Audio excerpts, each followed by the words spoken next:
Hey YouTube, so I just wanted to make a video about how to replace the battery in an Aston Martin Vantage Roadster. There are videos available on how to replace it in the coupe version of 2007 model, which I don't know how many years, I think they made it for like 10 years, but this style of Aston Martin Vantage. And there are videos on how to do it in a coupe, but it turns out that for the Roadster, the job is a little bit different. Mostly how you, like what trim panels you have to remove to actually get to the battery. So we're going to take a look inside and see what trim panels need to be removed and how you go about doing that. So let's go and take a look inside. All right, so let's take a look at what we have to remove here. So this shows the location of the battery in the Aston Martin Vantage. It is the same location as in the coupe, but you'll notice that the all the center console panels behind the seats are quite differently designed because of the fact that it's a Roadster. And that's what makes the job a little bit different. So let's just show what panels you do have to remove and what you don't have to remove. So let's start with what you don't have to remove. I pulled off this piece of side panel trim because I thought that I was going to have to remove this side panel here, and I don't really think I had to do that. I did actually get this piece to be loose, but I don't think that was absolutely necessary. What is necessary is that you have to remove this piece. So this is the bodywork, the carpeting and plastic backplate that sits right here. It's covered with this aluminum trim piece, I guess, or aluminium if you're on the other side of the pond. This is held in with three screws. Two of them are Phillips head and one of them is a 27 torque bit. So you have to remove that. So that's one of the first things you're going to do. Obviously you're going to have to remove, let me just put that down so it's not on the leather. Okay. You have to remove this piece. That's obviously the first thing that's this is the first piece you're gonna see. This just pulls off. Actually, you know what? I'm sorry. That is actually this piece there, not the piece that sits on top of the battery. There's a similar piece. I'm actually using it right here. This piece that goes on top of the battery. I'm sure you guys have removed that once before. But this piece actually is held in with Velcro on the one side.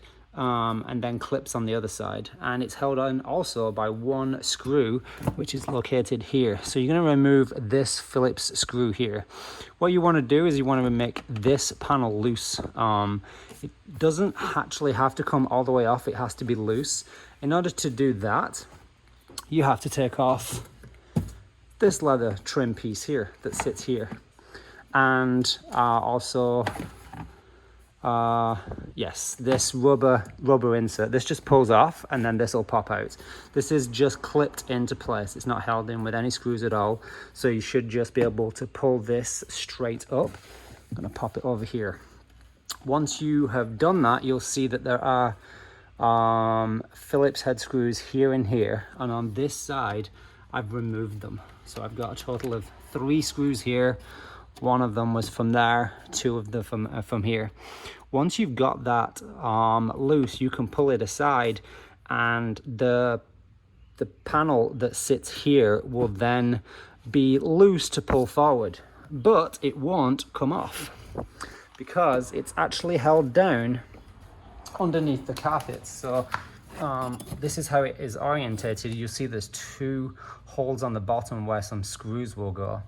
The screw holes on the top are what was holding the top part of it in.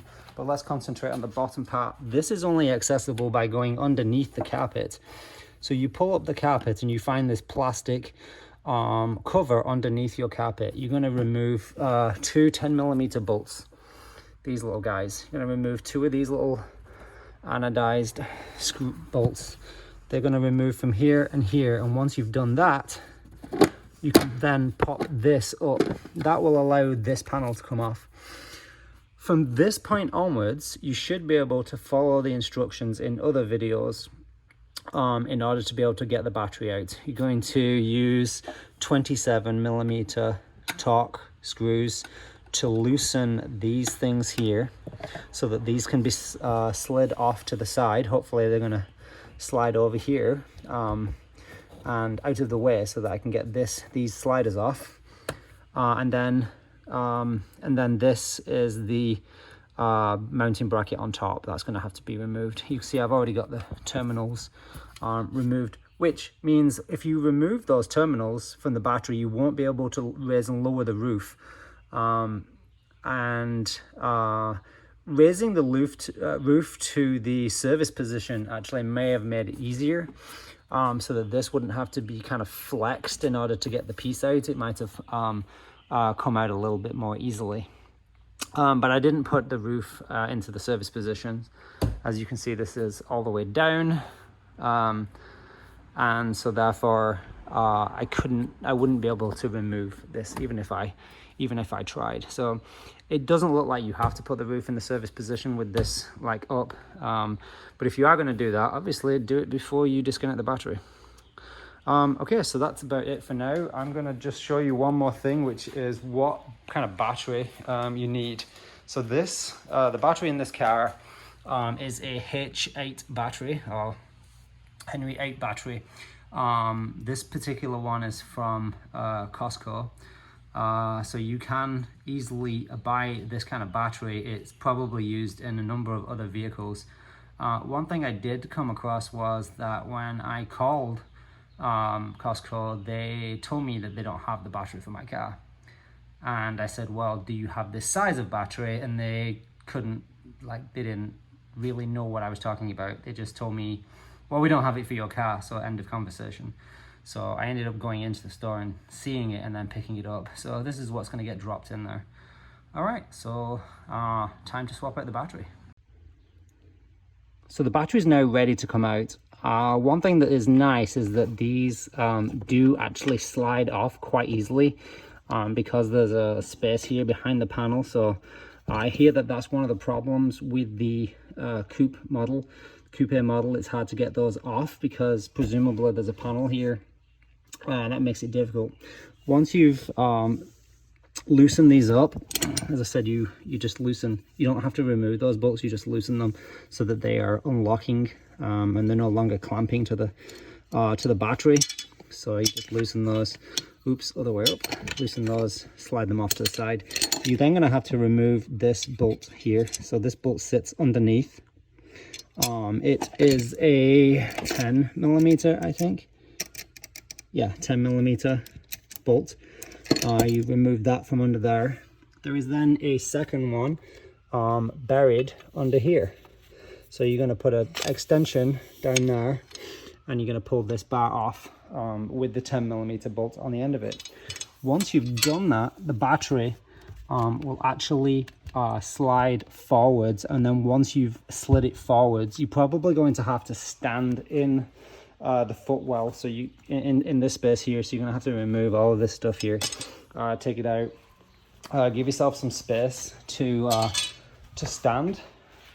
Probably don't do it in flip-flops just in case the battery lands on your foot, but you're gonna just lift this up. So yeah, that's it.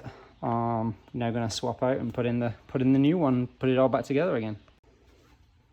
Okay, so far so good. Got the new battery in while I had the battery out. Of course, like a good Aston Martin owner, I cleaned the battery tray because, you know, they make this very nice aluminum battery tray, and the least you can do is like polish it and clean it, even though no one's ever going to see that.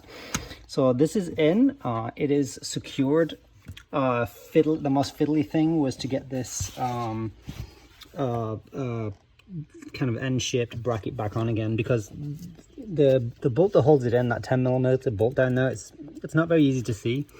What I did is I slid the battery forward a little bit so I had a little bit more room, and then just had to mess around with my 10mm extension and just kind of like try to push it into the hole. And once it was all lined up, no problem, then push the battery back. Then this thing bracket, I still had it. I had it slid forward just so that I'd be able to slide these on. So then you just slide these behind the bracket before you tighten it down. And as I said earlier, these really do have no issue getting behind this panel. So, you know, maybe it was really good that I did loosen this. This panel does just actually pull off. There's nothing really holding it down. It is, let me see if I can find what is holding it down at all. Maybe a clip or something somewhere. But anyway, it slides underneath. It's held underneath this metal bracket, under metal plate. So I might have to remove this to get it back on again, but I didn't have to remove it to get it off. And then of course there was this rubber trim that helped me basically figure out where it was all joined together. And I just pulled that out, and that made it easy for me to slide these in. Now once you've got them on, you're just going to tighten down this 10mm bolt, and then tighten down these T27 Torx, and then the only thing left to do is to reconnect your battery and put the panels back together. So let's do that. So pretty much done at this point. Trickiest bit so far has been getting this panel back in again, and this comes back to the fact that I did not remove this piece. I think this would be not too difficult to remove if you put the toner top into the kind of halfway up position, or even maybe up, just completely up. Then that would come off. But if you don't do that, basically what you've got to do is get this panel to slide underneath here, while also connecting to the floor of the car. Once you've got that in, those two 10mm bolts are going to go back on. This is just going to fold back down again, and we should be all set. But getting this back in again was a little bit fidgety, but it's in, and that means this will fit back on. I took the opportunity to clean my carpet, so that's nice. And then it's just going to be a case of putting these screws back in here, screw back in here, and putting the metal trim piece back on here again. So yeah, and then hooking up the battery. So actually, you can see I've still got the plastic cover on here. But yeah, almost done. So that's pretty much it. Hopefully this helps someone who has a convertible Aston Martin Vantage